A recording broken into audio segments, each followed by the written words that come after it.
ஸ்டைலில் 1 கிலோ இஞ்சி தீயல் பண்ணுறோம். 100 பேருக்கு சாப்பிட்ற மாதிரி ஒரு இடத்துல வச்சு சூடாகிட்டு எண்ணெய் காலிட்டு விட்டுருக்குறோம். இப்போ நல்ல நைஸாக நறுக்கின இஞ்சியை நல்லா வாஷ் பண்ணி தண்ணி வடிய வச்சு சேர்த்துக்கிறோம். ஸ்டெப்பு 2-3 பொருட்கள் சேர்க்கணும். நீங்கள் கடைசி வரை பாருங்கள், நல்ல ப்ரௌனாக வர குழஞ்சிடும். 2-3 நிமிஷம் வதக்கி விட்டு பாருங்கள், நல்ல ஆவி வருது. இந்த டைமில் இந்த 1 கிலோ இஞ்சிக்கு 100 கிராம் அளவில் 3 பூண்டு சேர்த்துக்கணும். ஆக போது பாருங்கள், நல்லா வறுத்துருக்கிற இந்த ஆயில் பிரிஞ்சு வருது. இந்த டைமில் 100 கிராம் அளவில் கருவேப்பிலை சேர்த்து ஒரு 2 நிமிஷம் கிண்டி விட்டுக்கிட்டு அப்புறம் ஒரு தேங்காய் எடுத்து திரி வச்சுருக்கோம். அந்த தேங்காய் சேர்க்குறோம்.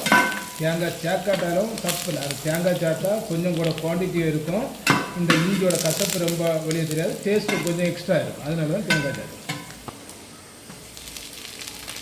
சேர்த்து வதக்கி விடுறோம். இன்னும் ஒரு 2 நிமிஷத்தில் நம்ம இதை அடுப்புலேருந்து கீழே இறக்க வேண்டியிருக்கோம். அதுக்கப்புறம் நல்லா ஆறுனதுக்கப்புறம் மிக்சியில் இதை அடித்து மசாலா எல்லாமே போட்டு மறுபடியும் தாளிப்பு போட்டு தான் இந்த இஞ்சி தீயலை ரெடி பண்ணுறோம். ஸ்டெப்பாக பண்ணுறோம். நீங்கள் கடைசியில் பாருங்கள். ஆறுனதுக்கப்புறம் நல்லா மிக்சியில் அரைச்சி மசாலாலாம் போட்டு வச்சுருக்கிறோம். மறுபடியும் உருளி அடுப்பில் வச்சுட்டு 100-150 மில்லி அளவில் தேங்காய் எண்ணெய் சேர்க்க 150 மில்லி சேர்த்தாங்கன்னா கொஞ்சம் செழிப்பாக இருக்கும். 10 எண்ணெய் சூடாகிட்டு கடுகு தாளி போடுறோம். 5-6 முள்ளத்தில் தாளி போடுறோம். ஜீரகம் தாளி போட்டு வச்சுட்டு அப்படியே கரைச்சி வச்சுருக்கிற இஞ்சி சேர்க்குறோம்.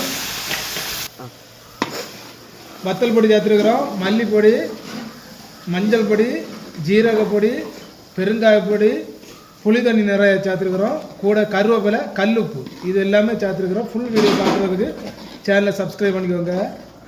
ஏற்கனவே வறுத்தனால பச்சை வாசனை இல்லை. 5 நிமிஷத்தில் இந்த இஞ்சி தீயல் ரெடி ஆகிடும். நல்லா கொதிச்சு எண்ணெய் தெளிஞ்சிரு வந்துட்டு சூப்பரான இஞ்சி தீயல் ரெடி ஆகிட்டு கல்யாண ஸ்டைல்.